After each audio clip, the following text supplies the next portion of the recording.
고난의 행군 시작되니까 저의 그 시동생이 윗병이다 하면서 일주일 만에 사망됐어요. 4월 달에. 4월 달에 사망되고 또 5월 달에 저희 세대주가 사망됐어요. 남편이. 그리고 7월에 시어마가 사망됐어요. 그리고 12월에 겨울이 셋째 시동생이 사망됐어요.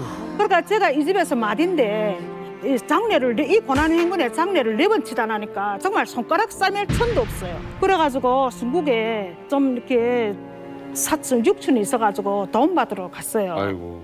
그래가지고 왔는데 인신매매 잡힌 거예요. 그때부터 고생은 말도 못 하셨겠네요. 변소도 집안에서 보게 해요. 근본 내 안 와요. 보는 사람이 막 철조망 같아요.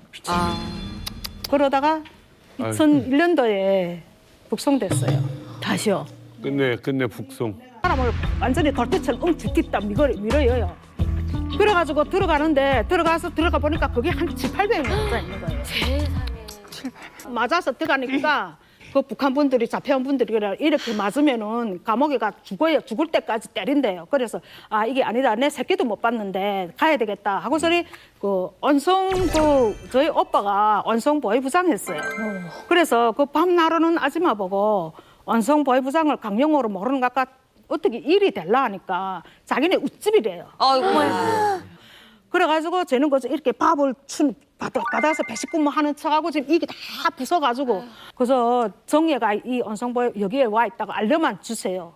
이러고서리 그랬는데 그래도 어떻게 연락이 가가지고 친척들이 돈을 내고 뽑아가지고 아, 정말 그 지옥이 따로 없네요. 그 정말 힘든 생활을 하면서 저 같으면 야 차라리 죽을까 막 이런 생각도 했을 것 같은데 그래도 누군가가 보고 싶었을 거 아니에요? 쌍둥이가 그쪽에 있길래 6살에 5살에 두고 갔거든요. 그래서 저는 이 아들은 편안히 잘 있겠다 생각하고 나오자마자 정말 주먹 바로 쥐고 집으로 갔어요. 가니까 다른 사람이 있어요. 그래서 담당 우리 그 안전을 찾아가서 우리 애들이 어디 있는가 하니까 아, 정말 미안하다. 집을 회수하고 애들을 고아원에 보냈다. 이래요. 그래서 아 그런가고 그러면 고아원이 어딘가 뭐 금생 몇 반이라 4반이라 이야기해요. 그래 그 김정숙 동상을 넘어서 그래서 어떻게 거기를 올라가고 어떻게 내려갔는지 학교부터 갔어요. 야네 학교 갔을 것이다. 그래서 학교 가서 교장입니다. 여기에 쌍둥이 아무개 없어요. 그러니까 없다는 거예요. 그래가지고 이게 무슨 일이야 하고서리 그 사반 그 집 알려준 주소로 왔어요. 거기를 거기 가는데 그 나무 창고 같은데 애가 하나 누워 있어요. 그래서 저는 이 더운데 얘가 왜 여기 있는가 봐. 야 일어나라. 이러고 턱 번지니까 제 딸인 거예요. 제 딸인데 저는 속이 너무 떨렸어 말이야.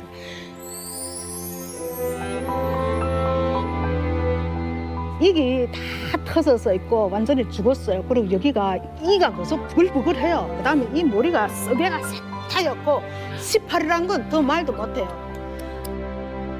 그래서 저는 그 애를 걘집에 가서 가재다가 머리를 좀 탁탁탁 깎는데 주인이 왔어요.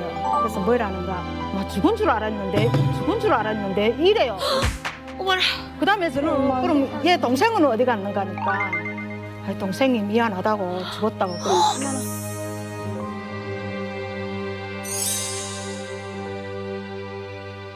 그래서 어떻게 죽었는가 할까? 이 여자 말을 피해요. 그러니까 이쪽에서 그 중학교 한 5학년 된 애가 말해요. 뭐랑 말하는가? 옥진이가 감자를 먹고 싶어서 말하다가 맞아서리 완전히 거의 죽게 됐는데 아유. 자기 이 그 아이들이 도망쳐가지고 그 집주인 모르게 가서 감자를 이렇게 캐가 도둑질해가지고 푹 묻은 대로 야를 마지막 소원이라도 부려주자고 떼왔대요. 떼와서 옥진아 감자 왔다. 그러니까 가가 완전 영화야 완전.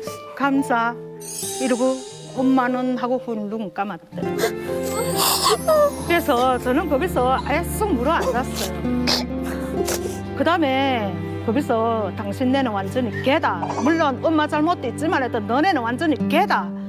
이 애들을 어떻게 이렇게 만드는가. 그렇게 하고 아예 뒤도 돌아 안 보고 애를 안고 애가 앉지도 못하고 서지도 못해요. 제가 하루만 아니라 정말 1시간도 늦어도 죽었어요. 그래가지고 강변으로 안고 그때는 정신이 없어요. 눈물도 안 나와요. 너무도 억이 막혀가지고. 그래가지고 그 애를 안고 금생 그 다리 밑으로 가서 소독이 다 모여요. 이거 이 벌거지를 막 살을 갈라가지고 야는 완전히 죽은 애니까 아파도 안 하거든요. 그저 이러고 움직임대로 그러니까. 그래가지고 제가 이거 이렇게 있으면서 억정아 니라도 살아야지. 엄마가 너네 때문에 왔지. 너네 아니면 안 온다. 니라도 살아야지. 이래서 이런다. 그러니까 근데 눈을 못 뜨는 거예요. 그래가지고 거기서 야, 이 북한이 우리한테 세례를 준 게 그 남조선 게르도던가 미국 놈들 때문에 이 사회가 이렇다더니 이게 아니구나.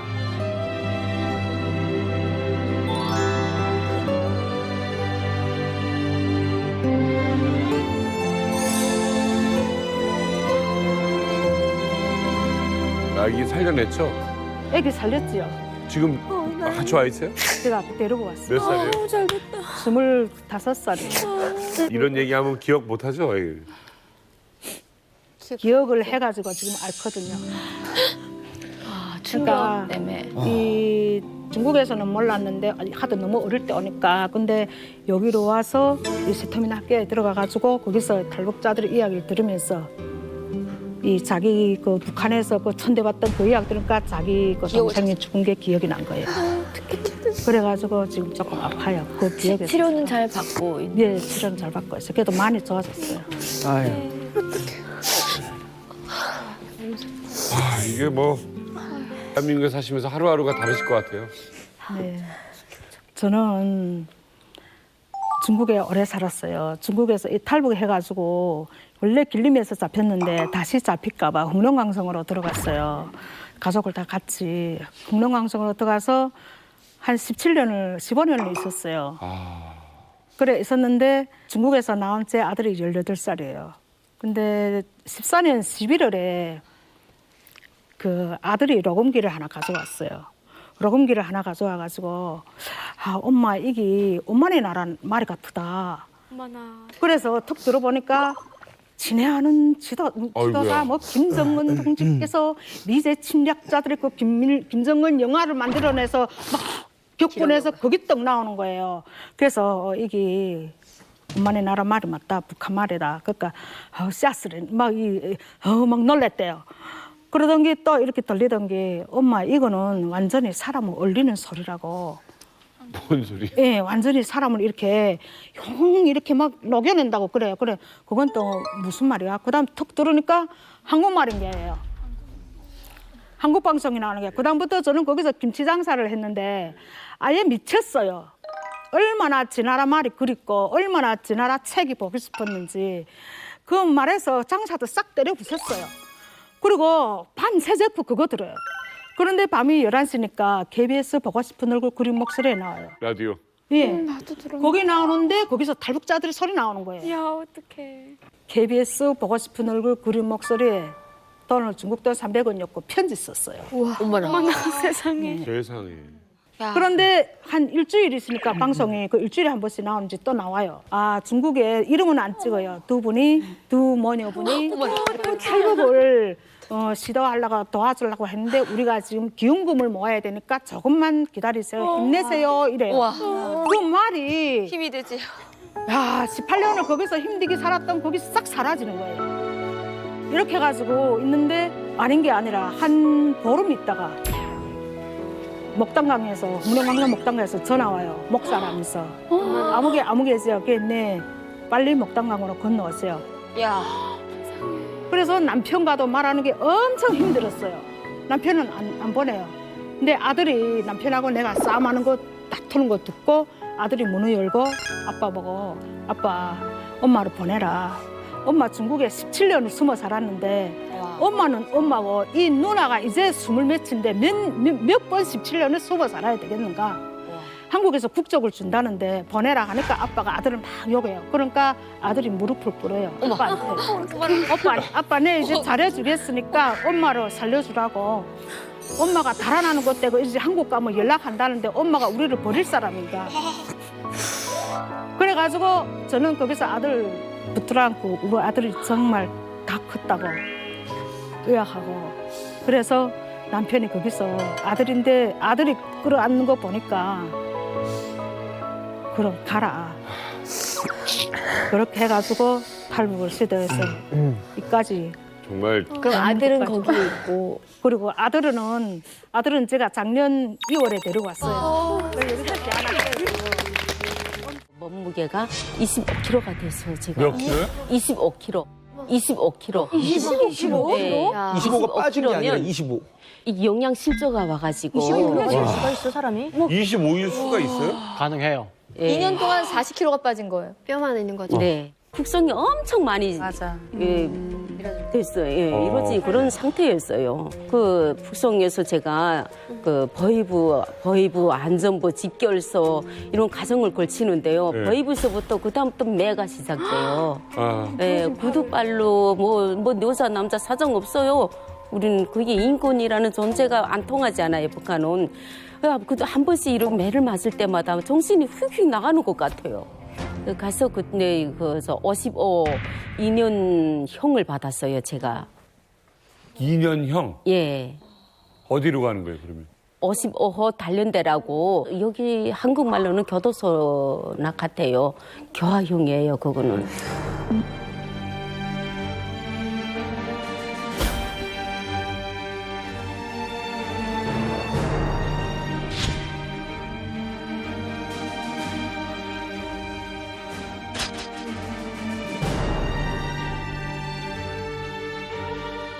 여기 이만갑 식구 중에 우리 순실 형님이 북송을 네. 9번을 제가 나오셨다고. 8전 9기로 10년 동안 8번 북송당하고 9번째 만에 왔죠. 살아있는 게 신기하구나. 진짜. 그래서 지금 뭐 저희 온몸을 뺏겨보면 잔등에 막 고문하면서 낫으로 찍은 자리 있고 손바닥 코바늘로 다 찢어버렸고 여기에 그 불갈구리로 다 찢어놨고 이런 게 그대로 남아있는 거예요. 세상에. 조선시대나 하던 거구나. 참. 얘기만 들어도 하루가 너무너무 끔찍했을 것 같은데 북송을 3번 당하셨는데 그럼 나머지 2번도 이런 고생을 또 하셨던 거예요? 네. 두 번째는 형을 다 채우고 나왔어요. 나와가지고 집에는 못 들어가고 그래서 유치원에 가서 애를 보고 그리고 바로 애만 보고 가족은 못 봤어요. 아, 애기를. 네, 엄마도 못 보고 언니도 못 보고 동생도 못 보고 그냥 다시 또 재탈북을 시도한 거예요. 그 몸으로? 예, 숨어 사는 게 너무나도 힘든 거예요. 그쵸. 신분이 없이 사는 게 그쵸. 조마조마하고 언제 또 잡혀 나갈지 모르니까 내가 자유롭게 편안하게 살려면 이 한국으로 가야 되겠다는 이런 생각으로 브로커를 만나가지고 네. 또 한국행에 우리 4명이 시도했는데요. 네. 그때 두 번째 또 잡혔어요. 정말 또 그 브로커가 예. 그 일만 하는 게 아니라 인신매매 그리고 마약 그리고 우리를 한국에 보내는 이런 일까지 했어요. 그러니까 이 마약에서 이 사람이 걸린 거예요. 그리고 우리를 다 부른 거예요. 진짜 억울하네. 예, 그래서 우리가 또 잡혀 나갔어요. 제가 예. 잡혀 나갔는데 가다가 밤에 밤 10시쯤 돼서 열차에서 뛰어내렸어요. 아, 그러니까 손발을 묶지는 않았나 봐요, 그래도. 네, 화장실에 가겠다고 그렇게 하고는 바로 그냥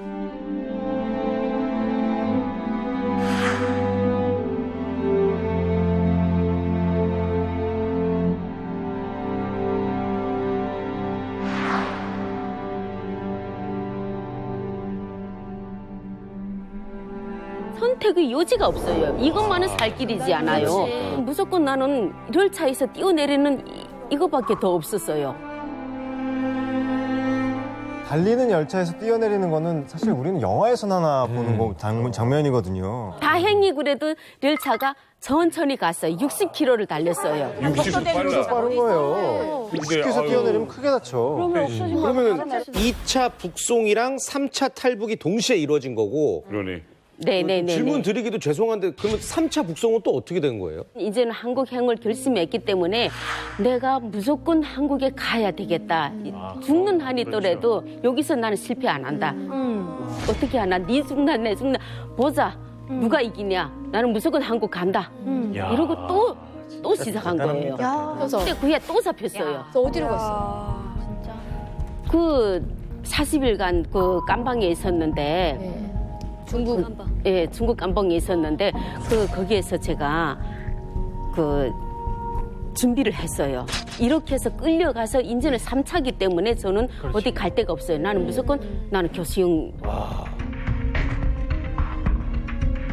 이렇게 3차 북송 위기에 놓인 수혜 씨가 감옥을 탈출하기 위해서 선택한 물건이 이 안에 들어 있습니다. 바로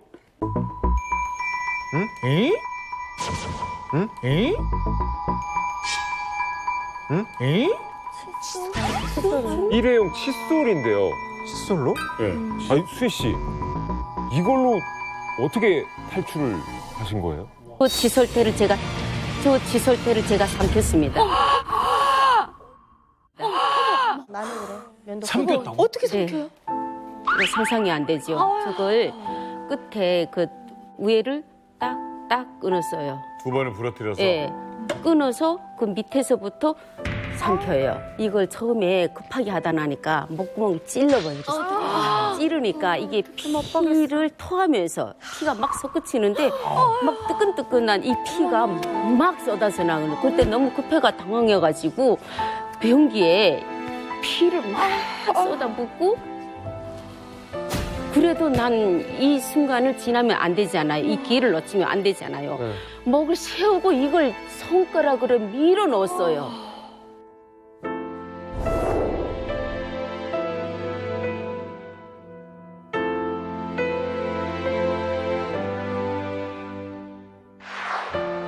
내가 무조건 한국에 가야 되겠다. 죽는 한이 있더라도 여기서 나는 실패 안 한다.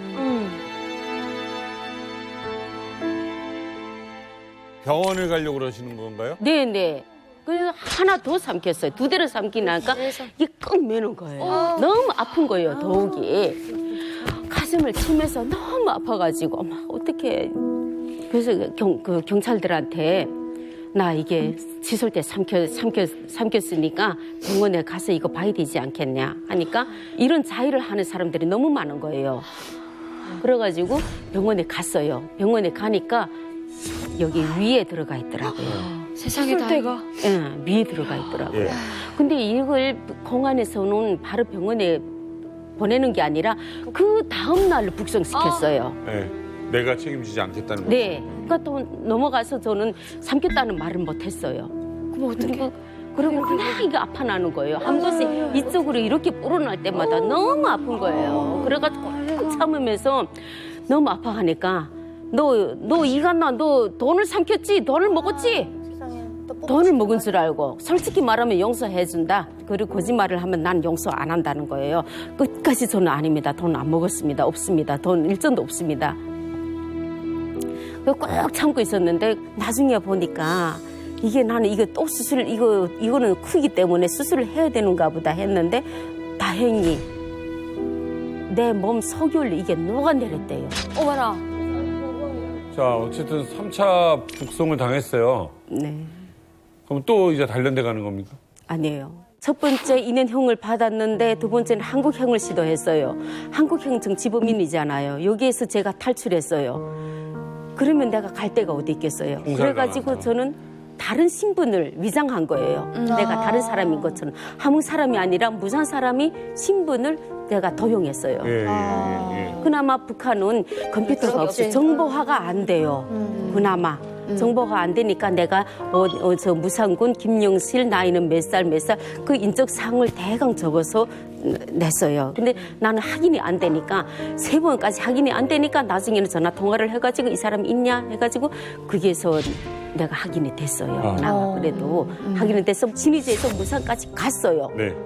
가서 또 호송 도중에 또 도망쳤어요.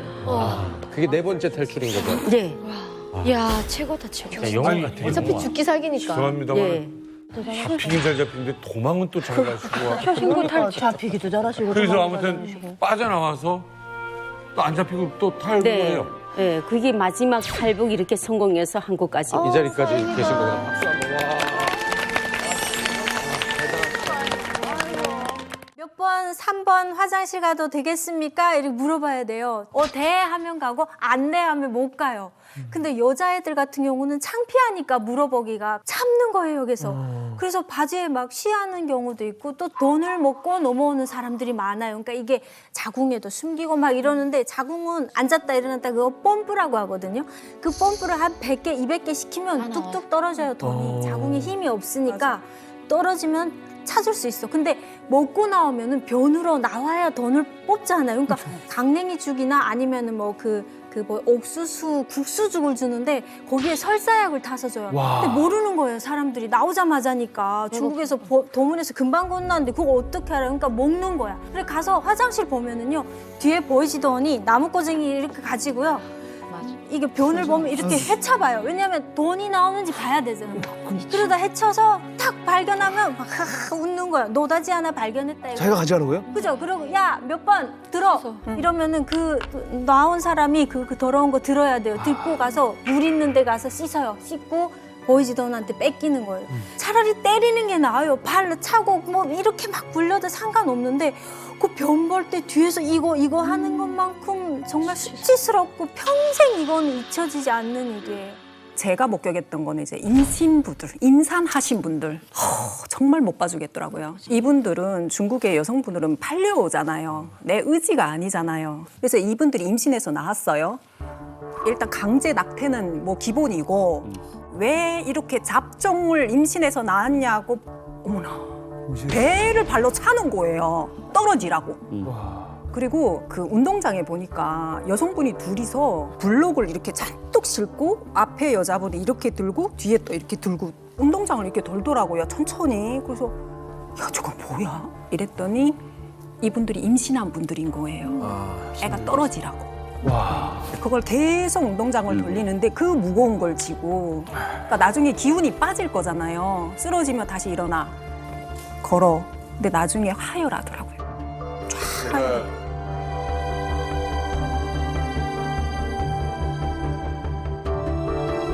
사실 감옥 들어가면 제일 힘든 게 배고픔이에요. 옥수수 한 30%에다 밀겨 껍데기 한 70% 들어가고 뭐 소똥 뭐 말똥 별게 다 들어가 있고 개도 안 먹어. 콩알 개도 안 먹어요. 콩알이 한 7알 8알 정도 있는데 그걸 먹고 살아남으려니까 여자들이 뱀을 보고 무서워해야 되는데 뱀이 고기로 보이지 절대 뱀으로 안 보여요. 그래서 산에 나무하러 올라갈 때 뱀을 보면 소리를 치면 안 돼요. 왜요? 다른 사람들이 잡아먹으면 내가 못 먹으니까. 다른 사람들이 잡아먹으면 내가 못 먹으니까.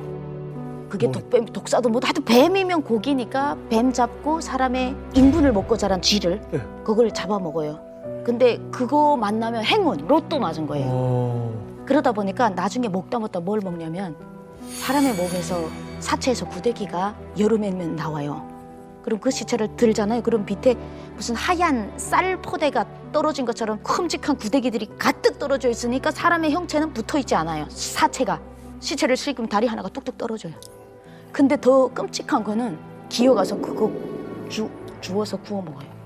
그거마저도 엄청 귀해요. 그래서 또 맞아요. 진짜 그 배고픔은 그 다 정신병이 와가지고요. 지금 배가 부른데도 먹을 게 있으면 무조건 먹어요. 설사하는데도 다들 건강 상태를 몰라. 나야 이제 못 먹으면 못 먹는다. 정신적으로 다들 그러니까 산에 올라가면 여자가 아니고 그래서 제가 그때 인간 짐승들이구나. 짐승도 이러진 않는다.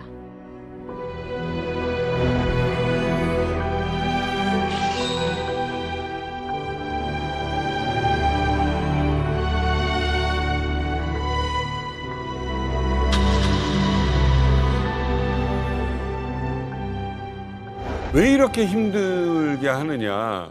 결국은 이 사람 입에서 나오는 게 한국행을 택하려고 그랬다라는 말을 들으려고 시도하는 거잖아요. 그렇죠. 그러니까 이제 우리는 증거가 없잖아요. 나가서 살았던 사람이니까 고문으로만 사실을 밝혀내야 되는데 진술서가 제일 중요한 게 진술서를 똑같은 걸 10번, 20번을 씌워요.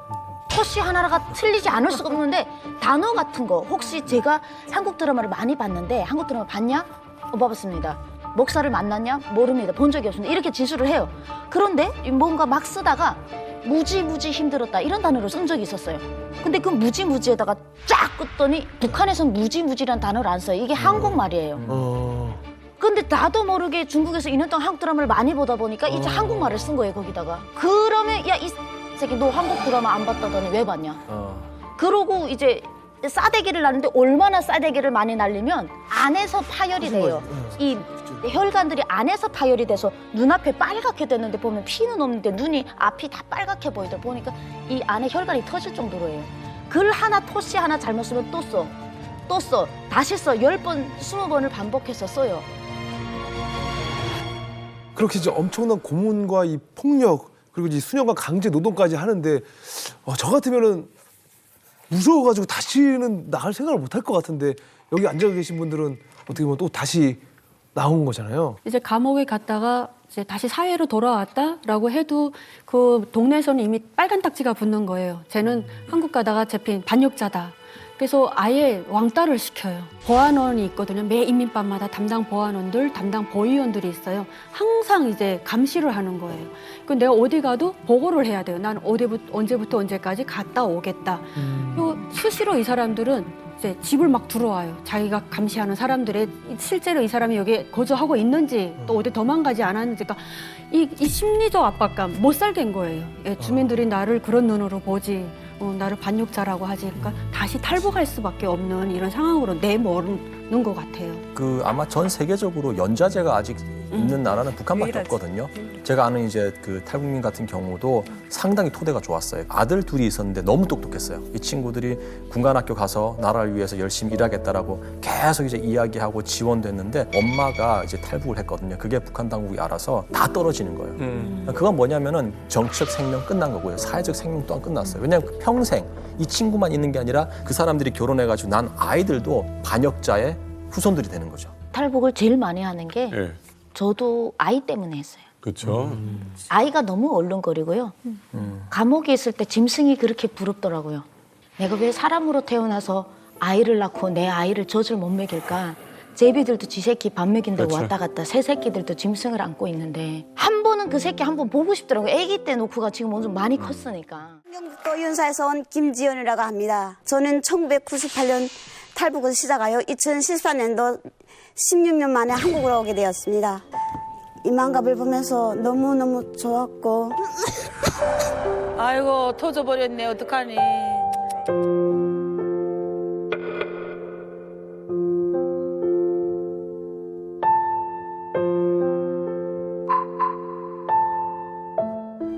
탈북은 어떻게 무섭어서 탈북은 어떻게 하다가 하시게 되신 거예요? 96년도에 고난의 행군 때니까나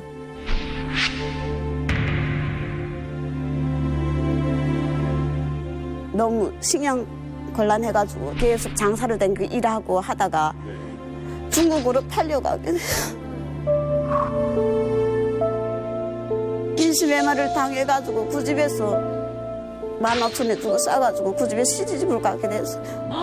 그때가 몇 살이었어요? 그때가 25살 체내 때 농사도 짓고 같이 살다가 99년도에 알을 낳아가지고 알을 중국 공안에서 나로 신분증 해주겠다고 그리고 따라가가지고 또 북송당했어요. 어머. 그럼 북송 당한다면 어떻게 되신 거예요? 북송당한 다음에 교양 처리로 나왔어요. 교양 처리가 처음이니까 뭐예요? 다 용서해줘요. 처음에 갔기 때문에 이런 그때 용서해줄 때 그때 용서받고 다시 너무 아들이랑 보고 싶어서 다시 중국으로 이렇게 도망을 갔어요.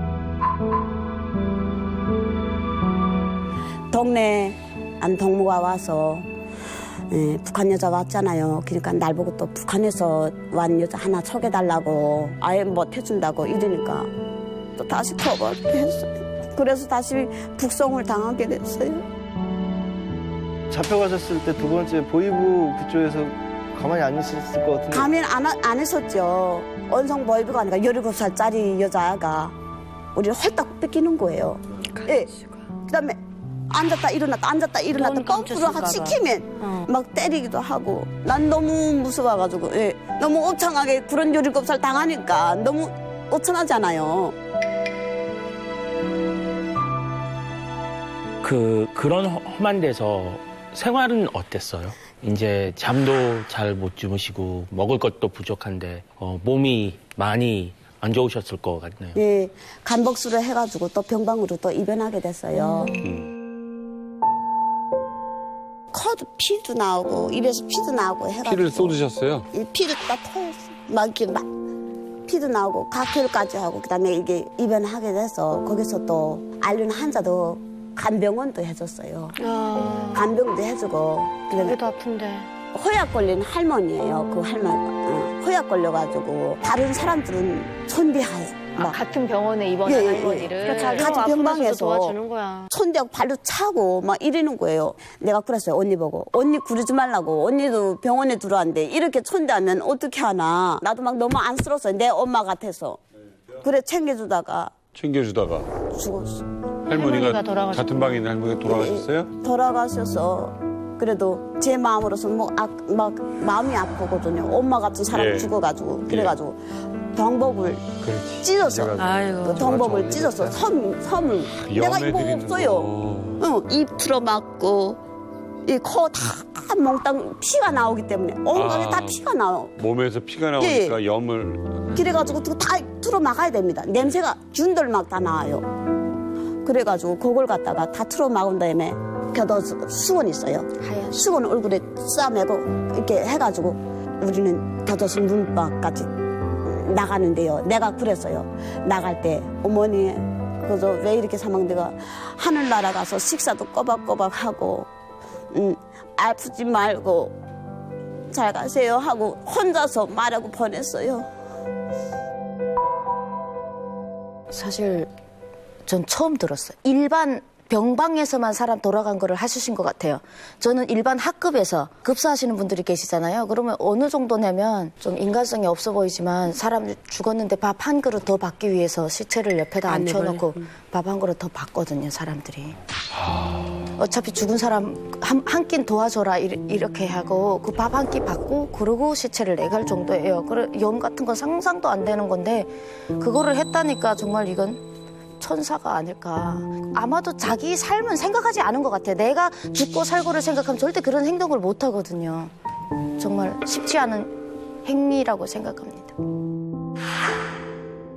지원 씨는 지금 계시는 거 여기 계신 거 보면 탈북을 또 하셨잖아요. 네. 근데 그 지옥 같은 교도소에 다시 들어갈 수 있는 거를 아시는데 어떻게 무슨 이유로 탈북을 또 하셨나요? 저는 아들을 위해서 또 탈북을 했어요. 네. 왜 아들을 보지 못했으니까 버섯 키우는 공장에 들어갔어요. 근데 거기서 일하다가 한국에 안 가겠는가. 예, 좋은 기회가 나타났어요. 그래서 이제 야 한국 갈래? 예, 한국 갈래 해가지고 작성했는데 이틀 걸렸어요. 뭘 작성하는 게 있더라고요.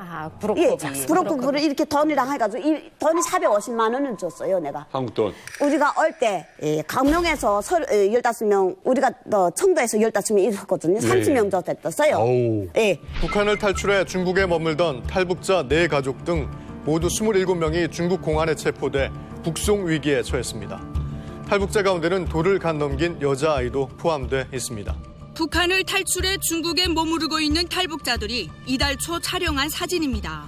40대 부부와 20대 청년, 10대 요아들, 이제 만 1살을 간 넘긴 어린 요아도 있습니다. 제3국을 거쳐 한국에 위해 중국 남방 쪽으로 이동하던 이들은 지난 18일 중국 칭다오의 비밀 숙소에서 9명이 다음 날 쿤밍에서 18명이 붙잡혔습니다. 이후 이들은 모두 북중 국경에 인접한 투먼 국경 경비대에 넘겨진 것으로 알려졌습니다. 전원 북송될 위기에 놓인 겁니다. 지금 보신 영상은 2014년 7월에 북송될 위기에 있던 우리 탈북민들의 안타까운 사정을 알리는 보도였습니다. 김지원 씨, 저거 기억나시죠? 저 영상 보고 막 우셨는데 지금. 우리가 잡히는 거 봤어요. 저게 어디서 찍은 사진들이에요? 제일 건명에서 잡혔어요. 잡혀서 그 고객 병방대로 끌고 갔어요. 병방대 끌고 가니까 짙은 사람들이 왔어요. 이 짙게 입은 티셔츠 입은 옷 입은 사람이 났었죠. 그 사람들은 그래서 츠크츠크 이런 소리 나요. 사진 찍는 소리가. 사진 찍는 소리. 예. 보니까 기자들이 와 있어요. 한국 기자인지 누구인지 거기 새까맣게 사람들이 우린 버스에 한 사람 지금 태우고 있거든요. 네. 예. 그래가지고 거기서 사진 다 찍고 덤으로 이간에 갔어요. 더문까지 갔어? 어디를 얘기하는 거예요? 바로 북한 앞에. 라오스 앞에까지 갔다가 다시 북한 앞으로 간 거예요. 북한 앞으로 다시 또 이렇게 이간데 간 거예요. 네네. 그것도 며칠 걸려서 가지고 다시 덤으로 들어갔잖아요. 이번에는 잡혀 죽었다고. 예, 죽었다고. 그때 전투편을 먹었어요. 죽자고. 중국 덤은 명방대 들어가서 전투편 먹자고 죽으니까 거기서 색 난리 제끼는 거예요. 막 제 소장이 말해주는 게 너는 한국으로 보내줄게. 오. 아, 그러니까 이게 지금 이 영상이 대한민국에 나왔고 이게 이제 저 사람들을 구출해내자는 여론이 생긴 거구나. 그래 나는 거짓말을 믿질 않았어요. 그걸로. 거짓말이라고. 나 계속 잡혀갔잖아요. 그렇지. 그렇지. 안 믿지. 그래 다 믿질 않아서 있잖아요. 거기 2달 동안 있었어요. 2달 동안 있었는데 어떤 사람이 나와서 이름 착착착착 다 부르면 나오라는 거예요. 나와가지고 어머 이짝 사람은 검은 사진 찍고 이짝 우리는 색 사진 찍고 그래가지고 엄마 이거 이상하다. 그다음에 이짝 사람은 이쪽 캔에 보내고 우리 사람은 이쪽 캔에 해가지고 이름 착착착착 해가지고 또 묶어가지고 또 눈으로 감아서 또 보내는 거예요. 버스에다 이거는 또 잡혀간다고 난리 제끼면 막 깨깨 소리가 치면 울어요. 사람들은 이전 죽었다 어쨌다 하면서. 그런데 아니 이상하게 이렇게 해서 쑥 내다봤어요. 보니까는 아마 공항이에요. 그거 공항. 비행기 있는 거. 예. 어떻게 그 북한 아니고? 그래가지고 내가 마음은 좀 좋기도 한데 막 흐뭇하기도 한데 막 울음이 나가요. 울음이 나가는 거예요. 그래가지고 다 버스 이게 거기까지 다 가서 인계인수한 다음에 또 비행기 안에다 원래다 태워요. 원래다 태웠기 그다음에 꺼내놓으면서 아이고 수고했습니다 하면서 뭐라고 하던가요? 한국 사람이 수고했다고 하면서 이거 이제는 한국에 가면. 그래서 막 울었어요. 너무 반가워가지고. 세상에. 진짜 막 소리 지르고 있을 때 사람들은 아니 여기 온 걸 알면서도 지금 다들 우리가 비행기라는 소리에 우리가 다 박수 쳤어.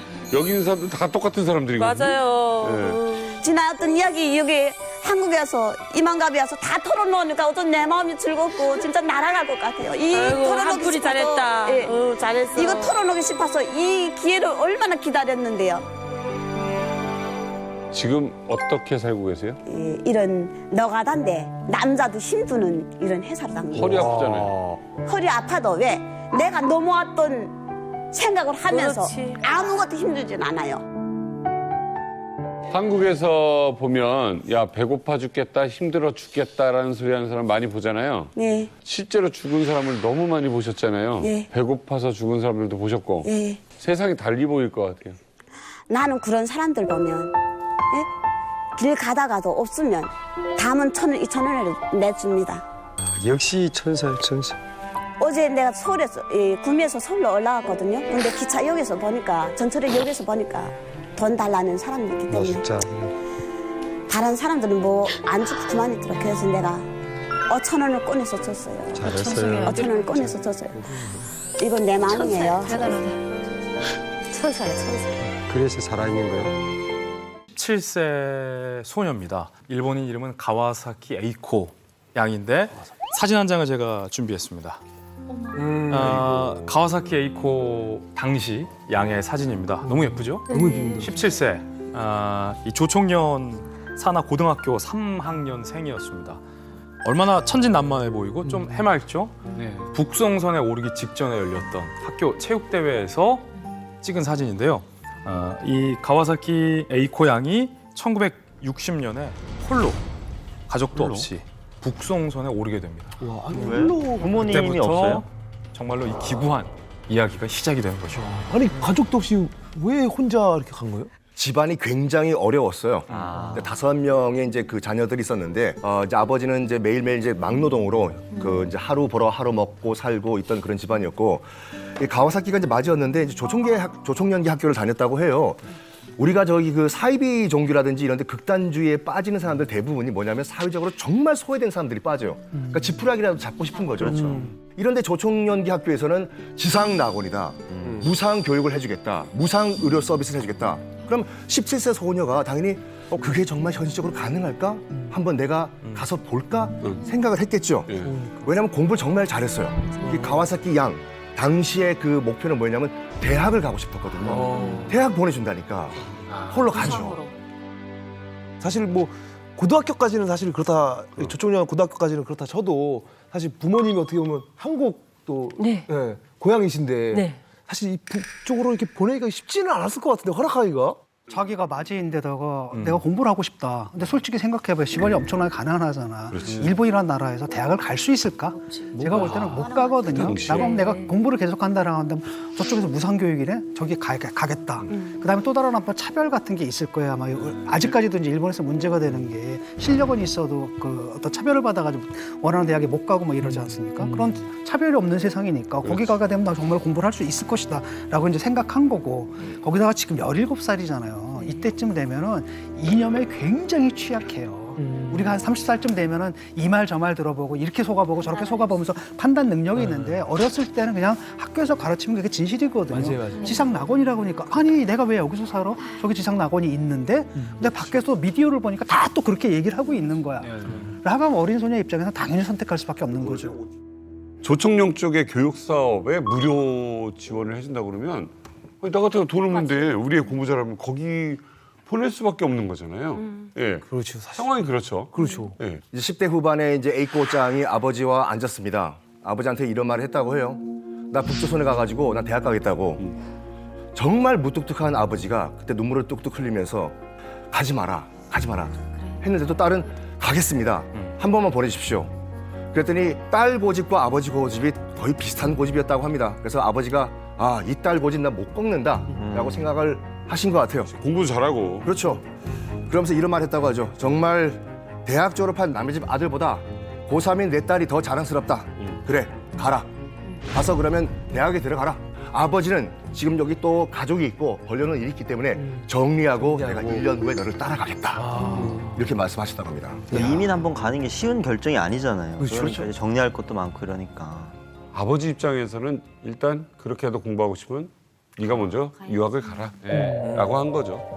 자, 그래서 이 19살이 부모님의 허락을 받은 17세 소녀가 1960년 혼자서 북한으로 가게 됩니다.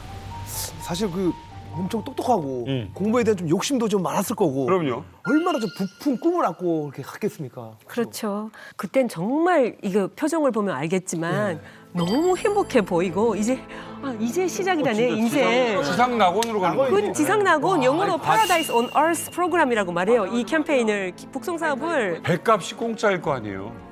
북한이 다 지원을 했죠. 이거 뽑히려고 네. 애를 썼을 거라고. 그래서 도쿄, 오사카, 후쿠오카 그 열차값까지 다 대줬어요. 아무것도 돈이 안 들었고. 그야말로 지상낙원이네. 네, 빈손으로 얼마나 가래요. 돈이 많으면 그렇게 북한이 다 해주니까. 그럼요. 조천년에 그거 다 기부하고 가래요, 재산을. 북한에 가면 북한이 다 해주니까 그때 조천년이 엄청나게 확대됐어요, 재정적으로. 왜? 이 사람들이 재산을 다 조천년에 기부를 하고 갔어요. 이거 종교다. 네. 와, 종교야. 네. 종교가 그렇게 하잖아요. 전 재산 다 놔주고 맨몸으로 거기로 들어가는 거야. 그렇죠.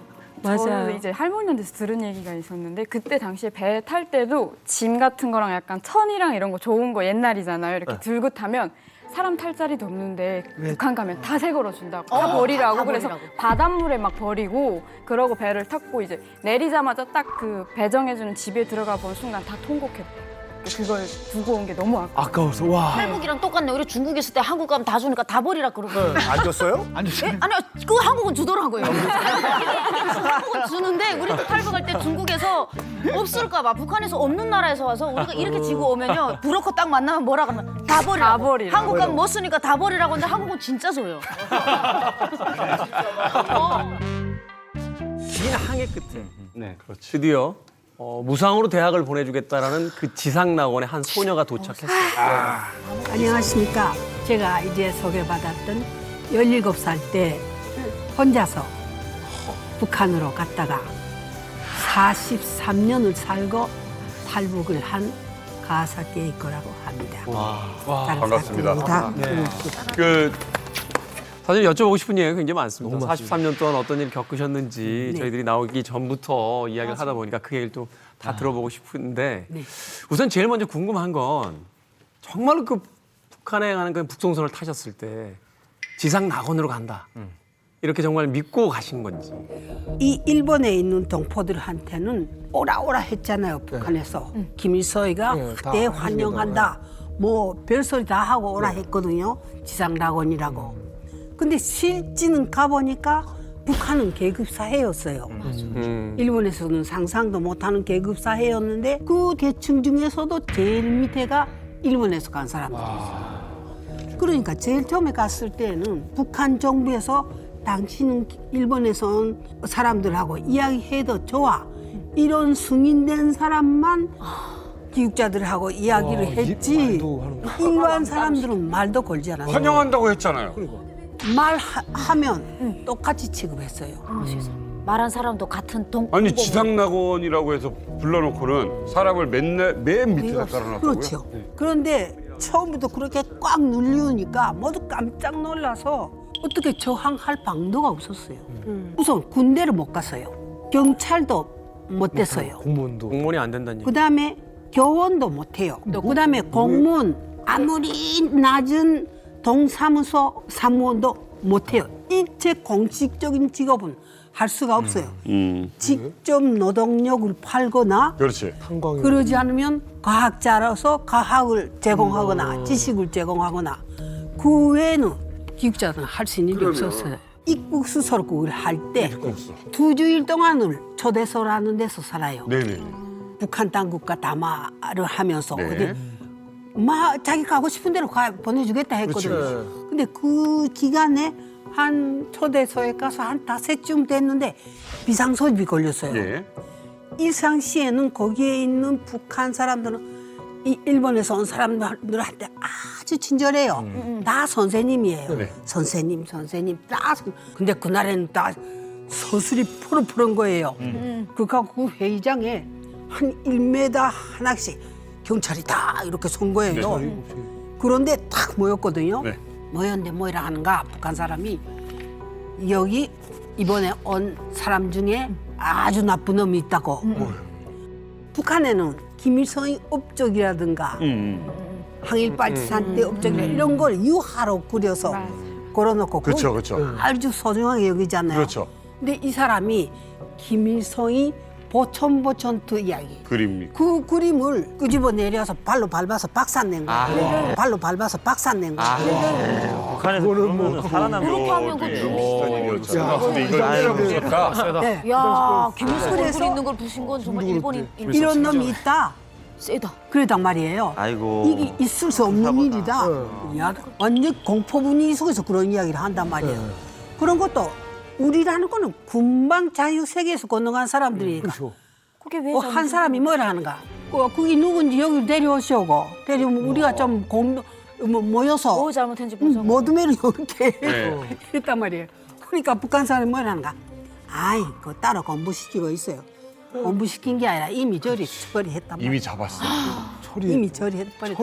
非法入境中国境内的朝鲜人不是难民，他们违反中国法律，非法进入了中国。那么中国政府呢，一贯根据我们自身的国内法、国际法。 중국은 31년째 탈북민을 북한으로 강제 송환하고 있는데 최근 북송 위기에 처한 탈북민 일가족이 자살을 하고만 충격적인 사건이 발생했다. 북한 당 간부 출신으로 알려진 가족들은 중국에서 한국행을 시도하다 공안에 붙잡혔고 처벌이 두려운 나머지 독약을 먹고 자살을 시도한 것. 탈북민을 난민으로 인정하지 않는 중국. 중국은 지난 6월에도 70여 명의 탈북민을 북송시켰고 그 중에는 갓난아이도 있었다. 국제사회는 반인권적인 중국의 강제 북송을 반대하고 있지만 중국의 반응은 냉담하기만 한데 탈북민을 죽음으로 몰아넣는 북송, 그 실태를 진단해본다. 네, 중국에 지금 20만이 넘는 북한을 탈출한 북한 주민들이 있다고 그러는데 지금 중국 당국에서는 북한 주민들을 난민으로 보지 않고 있습니다. 그러니까 그들은 그냥 범법자처럼 돌려보내는 실태죠. 네. 여기 계신 분들 다 겪어봤고요, 그 상황을. 강동원 교수님, 중국에 있는 탈북민들을 자주 만나신다고요?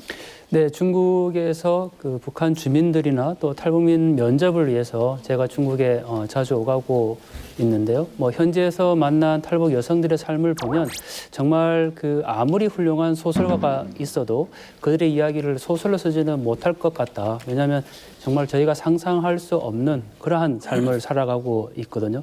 무엇보다 거기에 있는 탈북 여성들은 호구가 없는, 신분이 없는 사람들입니다. 그래서 중국말로 후이구 이렇게 표현하는데 그런 신분이 없는 사람들은 그냥 죽으면 길바닥에 내버리면 되는 사람입니다. 검은 사람이라고 표현하죠. 그래서 신분이 없다라는 건 그들이 병원을 갈 수도 없고 또 대중교통도 이용할 수 없고 자녀들 같은 경우는 학교도 갈 수 없는 그야말로 그냥 사람이 아닌 그런 짐승과 같은 삶을 살고 있다. 이렇게 자기들이 증언을 하고 있고 또 제가 최근에 만난 한 여성은 시아버지로부터 그 성폭행을 당한 여성이 있었어요. 근데 그 성폭행을 당하고 시아버지가 오히려 그 여성을 고발을 한 거예요. 탈북 여성이라고. 자기의 범죄가 드러날까 봐. 그래서 그런 이 면접을 현장에서 들으면서 왜 우리가 이런 나라에 정말 살고 있나라는 생각들을 하게 되죠.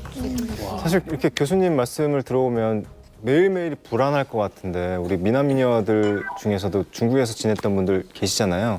네, 어떻게 지냈어요? 아파도 병원에 갈 때 제일 걱정이었어요. 네. 신분증이 없으니까 남이 신분증 빌려서 가거든요. 비슷한 얼굴.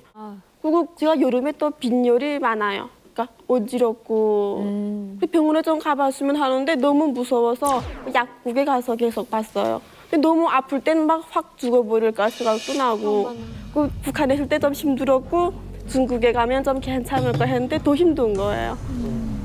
그게 제일 신분증 없고 진짜 막 살아도 사는 곳이 않아요. 경찰차랑 다녀도 내 잡 올라오는가 해서 그러고 밤에 개 짖는 소리도 너도 그렇죠. 잠을 못 자고. 안 통하는 것도 되게 답답하고 힘들지만 사실 일을 내가 열심히 하고 싶은데도 신분증이 없어서 아무 일도 할 수 없고요.